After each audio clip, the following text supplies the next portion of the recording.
You're listening to Rolling Recklessly, the podcast where dice hit the floor, paint gets spilled, and no game ever goes exactly as planned. I'm Grizzly, and here we dive headfirst into Warhammer, tabletop gaming, and the beautiful mess that is the hobby life. From epic crits to absolute disasters, we'll cover it all. So grab your minis, roll with me, and let's get reckless.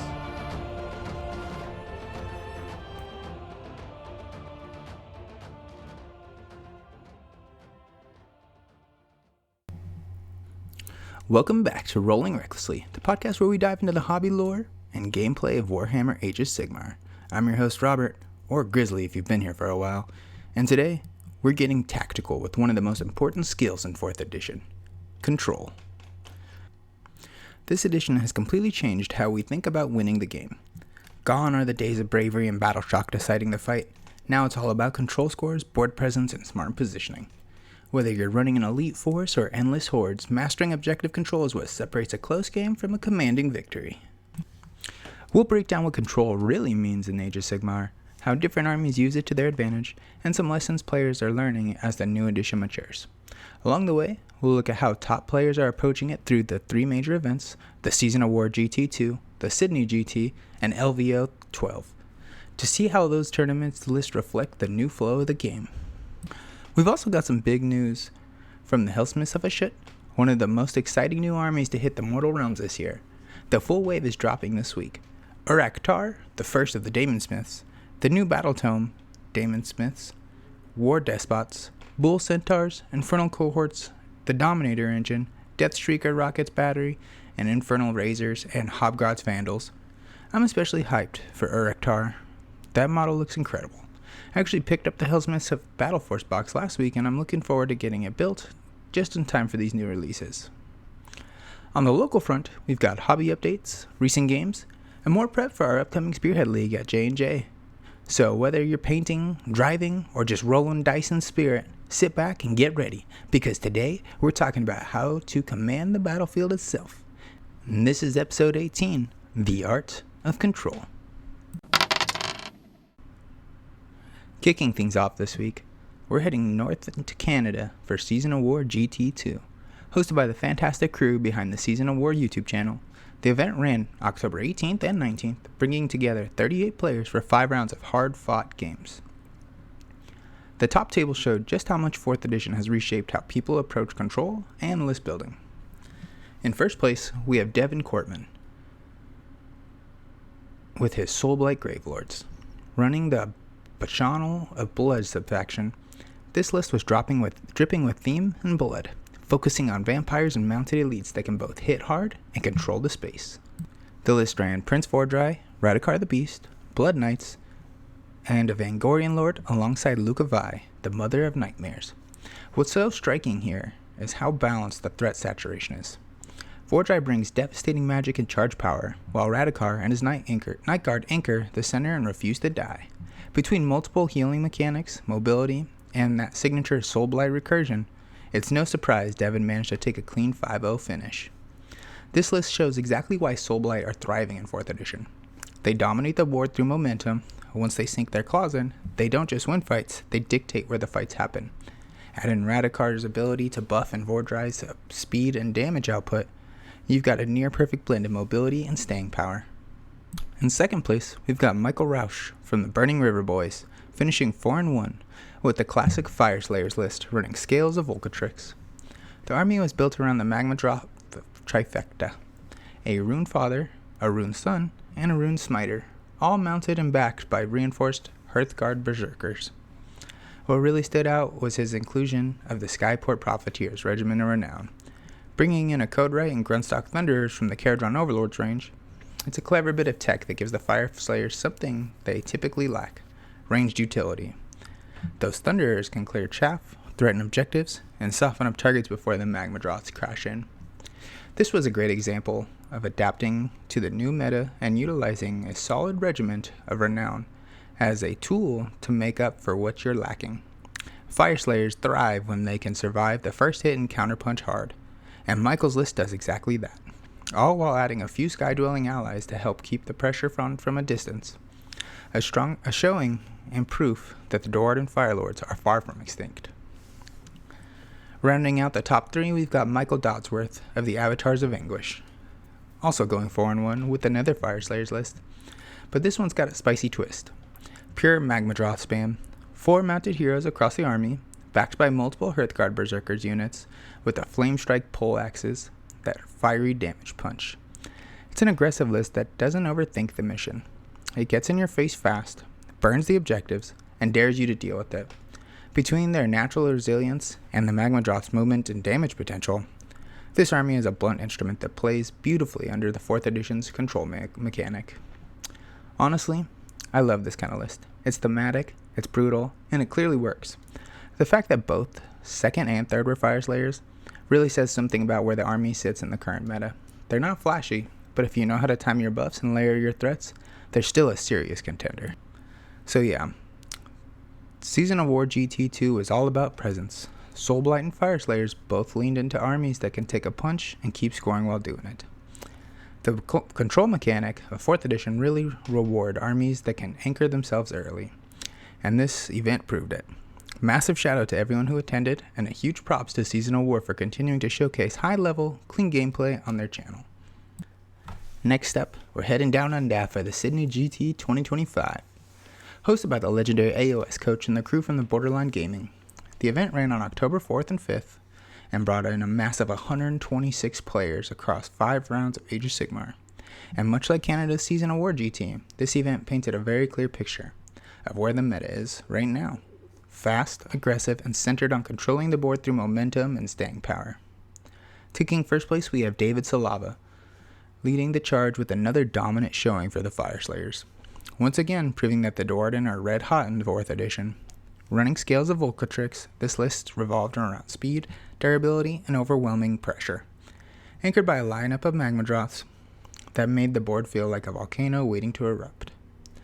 David ran an Auric Runefather as his general, backed by a host of Rune Sons on Magmadroths, plus a Rune Master, a Rune Smiter, and a reinforced block of Hearthguard Berserkers.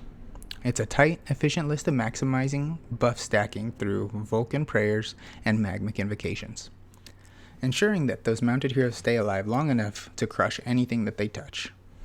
This is the kind of list that thrives under new control rules. It gets to the center early, refuses to die, and keeps generating pressure turn after turn. The fact that Fyreslayers have now topped multiple GTs in a row show just how well they fit the new edition. Their control scores, resilience, and reliable melee output all line up perfectly with how games are being won right now. Coming in second, we have Matthew Tyrell from Borderline Gaming, also finishing undefeated at 5-0 with another Soulblight Gravelords army. This one leaned heavily into the Bacchanal of Blood sub-faction. A perfect blend of speed, durability, and sheer presence on the table. Matthew's list brought some heavy hitters: Prince Vordry, Lucavi, a Terrorgeist, reinforced Borrow Knights, and a White King, and a Vampire Lord for support. Between the cavalry mobility, flying monsters, and recursion of the Gravelord's allegiance, this list could strike anywhere and then immediately reoccupy the board through healing and revives. It's really cool to see Soulblight continue to dominate this season. They're showing up in multiple top tables and proving that the control doesn't always have to come from brute force, but when you combine Vordry's offense punch and Luca's sustain the speed of the Blood Knights, you get a faction that can adapt to almost any matchup. And rounding out the podium here, we've got Mitch Bug with his Idenith Deepkin, running the Ethersea Predators subfaction, and one of the most thematic lists I've seen in a while. A full-blown swarm of sharks and eels backed by the new Deepkin heroes that released earlier this year. The list features Mathyla, Oracle of the Abyss as a general, an Eidolon of Methalon, and 4 Kellian Alapexes. Supported by reinforced Morsar Guard, it's fast, lethal, and entirely focused on timing. Striking first, hitting hard, and controlling where the battle takes place. With the new Deepkin units breathing fresh life into the faction, this list feels like a return to form for Idenith. Mobility as their weapon, precision as their shield. Seeing Deepkin climb back onto the top 3 of a major GT is awesome. It shows that with the right composition and some clever list tech, even armies that were struggling early in 4th edition could still rise to the top when piloted well. Sharks, eels, and tridents everywhere. Exactly the kind of undersea chaos I love to see. Now, stepping back to look into the bigger picture, This event cemented what we started seeing in the first season of War GT2. Control-based armies are thriving. Both Fireslayers and Soulblight have now taken multiple top spots across different regions, showing the durability of objective play and consistency are winning out over pure alpha strike damage. Add in the Deepkin success with speed and precision, and you've got 3 totally different paths to the same goal. Controlling the table, dictating the tempo, and forcing your opponents to react to you. With 2 major GTs in a row showing these patterns, it's safe to say that this control-focused meta isn't a fluke. It's a new foundation of 4th edition in gameplay. If you can hold your ground, dictate movement, and sustain past 3 turns, you've already halfway to victory. Now, we're heading to the States, specifically to Las Vegas, Nevada, for the LVO 12 Age of Sigmar Championships, one of the biggest and most prestigious events of the year.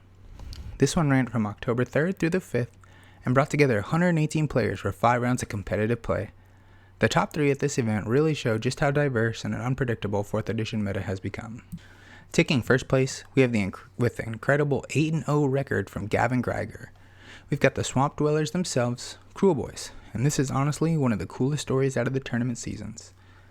The faction's been written off by a lot of players over the last year, especially after taking a hit in the last War Scrolls update, but this list proves that with the right general behind the dice, the Swamp Horde bullies can still scrap even with the best of them.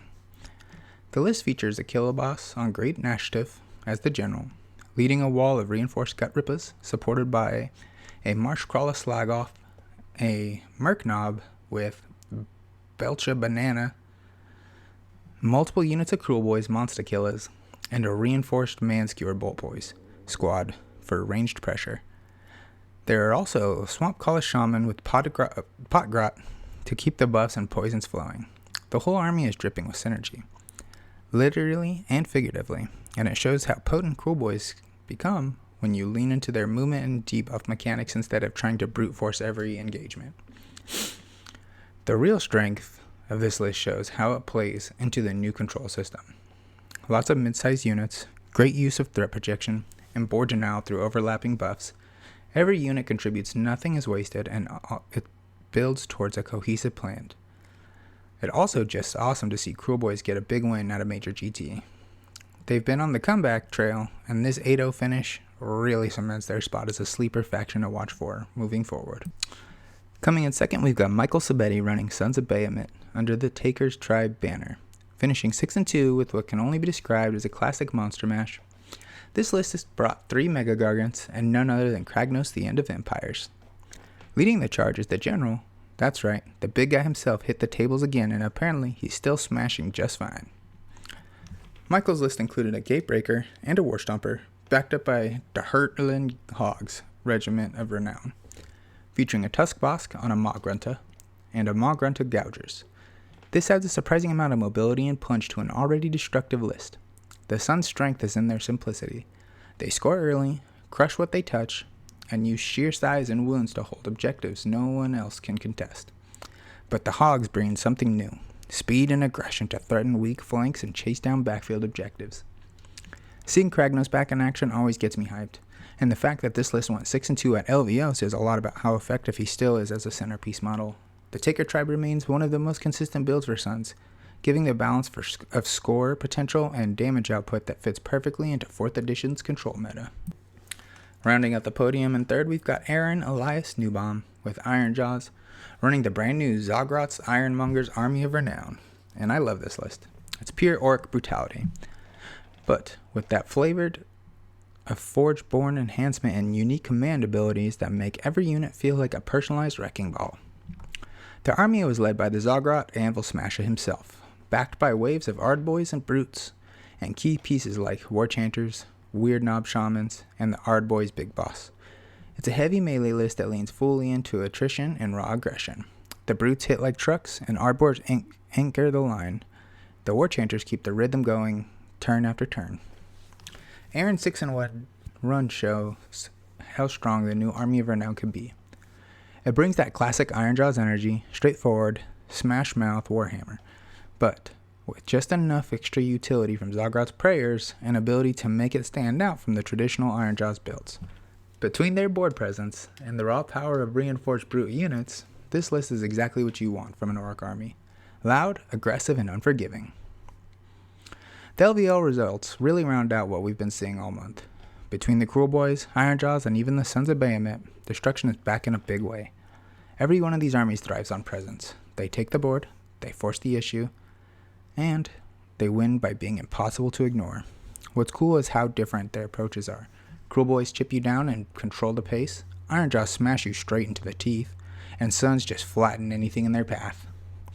It's also worth noting that all three of these armies fit neatly into the current control-heavy meta we've been seeing across every major GT this month. Whether it's the swampy cunning of the Cruel Boys, the unbreakable might of the Gargants, or the raw aggression of the Ironjaws, destruction armies are absolutely thriving in 4th edition. And for players who've stuck with them through the ups and downs, it's finally paying off. Alright, shifting gears from the tournament tables to the Forges of Zar, because this week's new releases are blazing hot. The Hellsmiths of Hashut are finally in full force, and I couldn't be more excited to see this army storm the mortal realms. We've got an entire wave dropping: Oraktar, the first Daemon Smith, the brand new Battle Tome, Daemon Smiths, War Despots, Bull Centaurs, the Infernal Cohort, Dominator Engine, Deathstreaker, Rocket Battery, Infernal Razors, and the Hobgrot Vandals. It's a full Infernal lineup that brings the dark industry of the Chaos Dwarves back to the Age of Sigmar in a big way.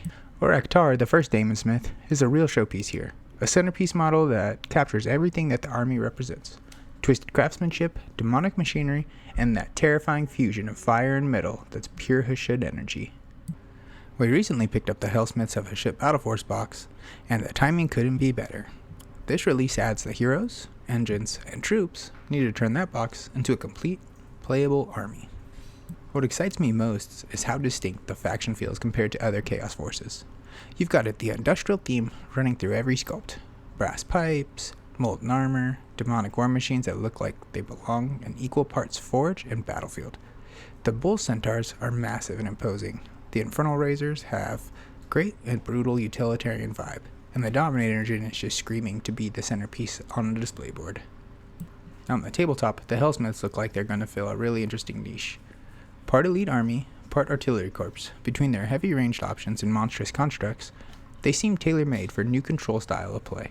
Dominate the midboard with durable infantry, while pounding enemies from range with Daemon-powered war engines. It's a blend of brutal firepower and brutal resilience, and that always is a recipe for success in AOS.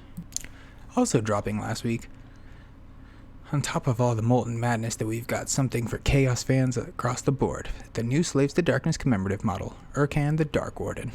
This sculpt is gorgeous, a heavily armored Chaos Lord with dynamic pose and an absolutely brutal blade. It's one of those commemorative figures that's not just great for collectors, but actually makes an incredible proxy or stand-in for other units. Urkhan works perfectly as a Chaos Lord, Exalted Hero Chaos, or even a custom champion in narrative games. I picked up one myself, and I'm already thinking about conversions. Maybe a corrupted champion leading my Magakin, or a Dark Herald sworn to the new Hellsmiths legions. It's one of those models that makes you want to build a new warband just to give him a story. Between the full release of the Hellsmiths and the Urkhan debut, Chaos fans are eating well this week. It feels like we're watching a full new era of Chaos take shape, one that's less about blind rage and more about discipline, machinery, and cold, industrial terror. The Hellsmiths have a style, the lore, the firepower that makes them impact both in the display case and on the tabletop, and I can't wait to see them start showing up at all the events and local stores in the next few months. Alright, time to shift gears and talk hobby, because even between tournaments and new releases, there's been plenty of progress happening at the workbench. Most of my focus has lately been on the Spearhead projects, both for myself and for the store. I spent last week assembling a full store copy of the Sand Bone for J&J Gaming Factory, getting it cleaned up, organized, and table ready for use in demo games and league nights. It's been great seeing that set come together, especially knowing it'll help bring more players into the game and give our Spearhead nights a polished, more immersive look. On my personal end, I've been detailing and painting my own Sand Bone terrain as well, getting it ready just in time for our league launch in a few weeks. Lately, I've also been focusing on tightening up my Spearhead factions, making sure everything's assembled, tuned, and ready for demos and content. It's been a good reset. Smaller and focused goals that help me keep the momentum going without feeling overwhelmed. There's something satisfying about having your whole Spearhead ready to go painted or not, when you walk into a game night. And my friend Zach's been on a roll too. His Slaves to Darkness Spearhead came back from commission looking absolutely incredible. Rich purples, black and steel, and deep earthy browns that make the whole look brutal and unified. His Chaos Lord's red helmet really ties the army together as a centerpiece. Since then, he's been steadily expanding the army. He's got Urkhan fully built and painted, 2 Vanguard units assembled, and even Be'lakor finished with an awesome kitbash. He swapped the fallen corpse on the base of the first Stormcast soldier, giving it a great little narrative touch. Chaos literally standing victory over his ear. On top of that, he picked up and quickly assembled Urkhan the Dark Warden, got him painted, and he's planning on to work on him into a display lineup. The guy's at hobby energy right now is wild. Between Zach's progress and my own prep for the league, you can really feel the spark in the community. Everyone's building, painting, and getting excited for what's next. It feels like we're not just hobbying for our own shelves anymore, we're hobbying to bring the local scene to life. Alright, let's dive into the main topic for this episode. The art of control. In 4th edition, control isn't just about who's standing on an objective. It's about how much presence you bring to it. With bravery gone, and every model's control score now defines who dominates a space.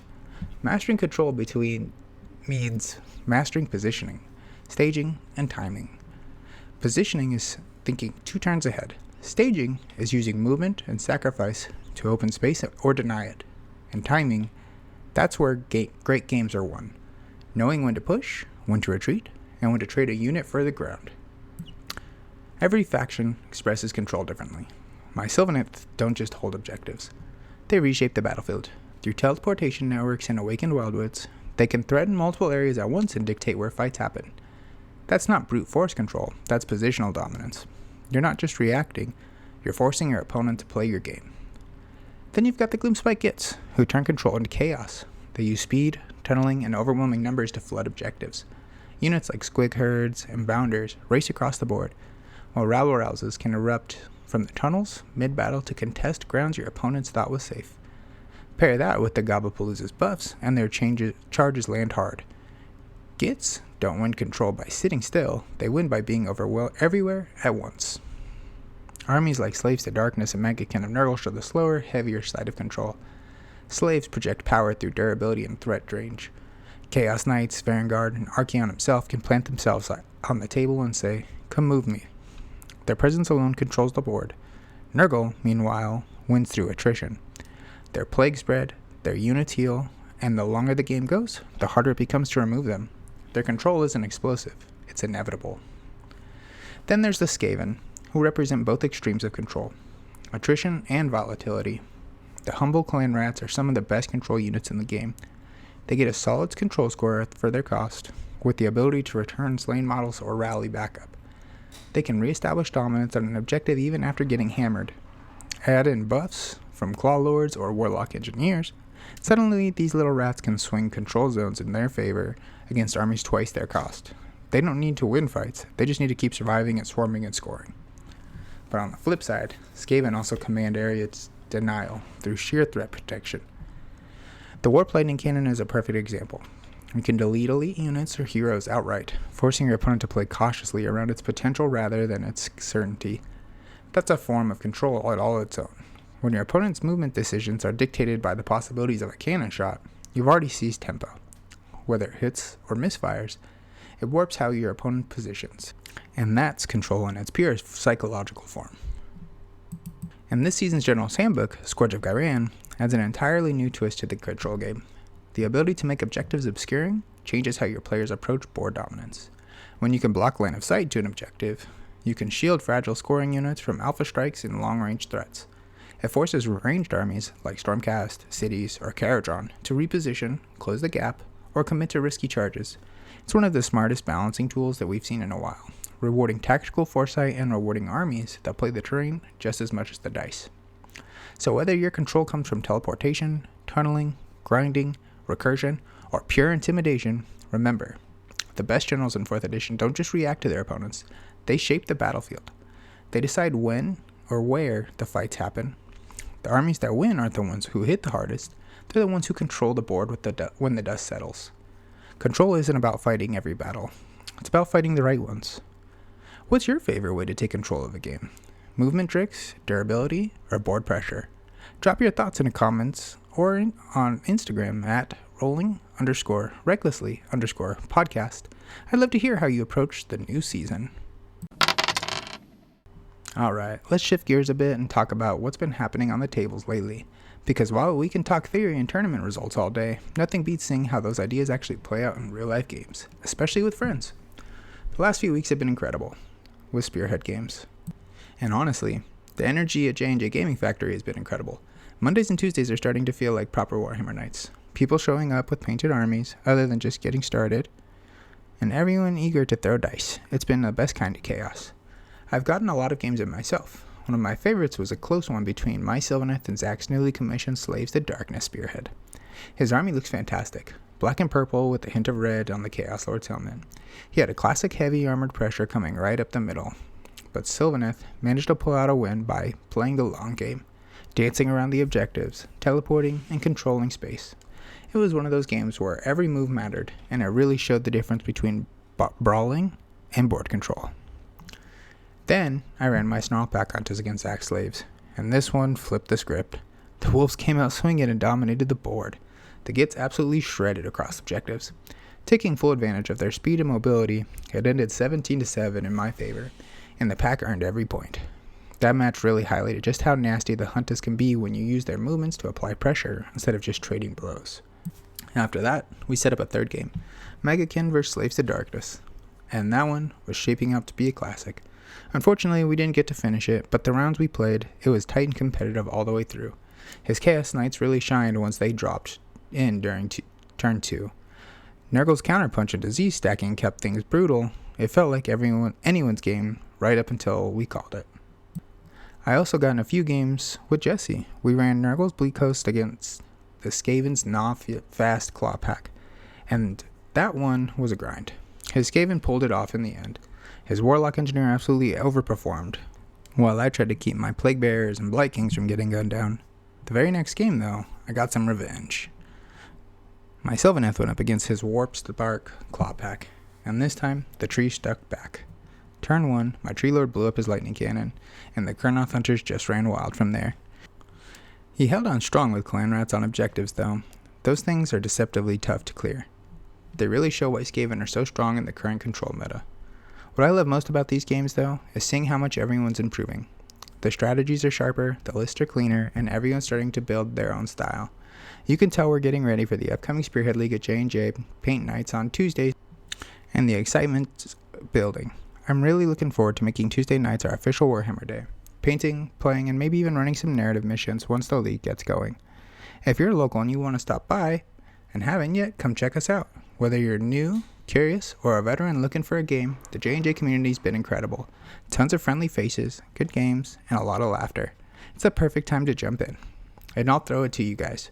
What's been your favorite control, play, or comeback moment lately? Maybe a sneaky teleport, a big rally, or that one unit that just refused to die.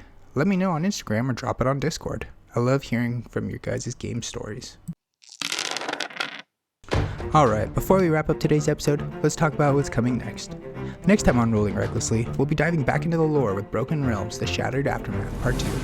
Last episode, we covered the fallout from the Necroquake and the rise of the new powers, but we've still got 2 major Broken Realms books left to explore. We'll look at how these events reshaped the Mortal Realms, the shifting alliances that followed, and the sparks that lit the path toward the era of the Beast. It's going to be a deep lore dive, so if you enjoyed Part 1, you won't want to miss it. And as always, I just always want to say thank you to everyone for listening, subscribing, and sharing the show. The support from this community has been amazing, and from the Paint Nights to J&J Gaming Factory to the messages on Instagram, YouTube comments, and the growing Discord server, this podcast keeps growing because of you guys. And I can't thank you enough for being part of it. If you haven't yet, follow along on Instagram at rolling_recklessly_podcast and YouTube at Rolling Recklessly for updates, clips, and community highlights. And be sure to join the Discord. That's where we chat armies, hobby progress, and set up games for the upcoming Spearhead League. Until next time, may your crits be high, your paint never dry, and your rolls ever reckless.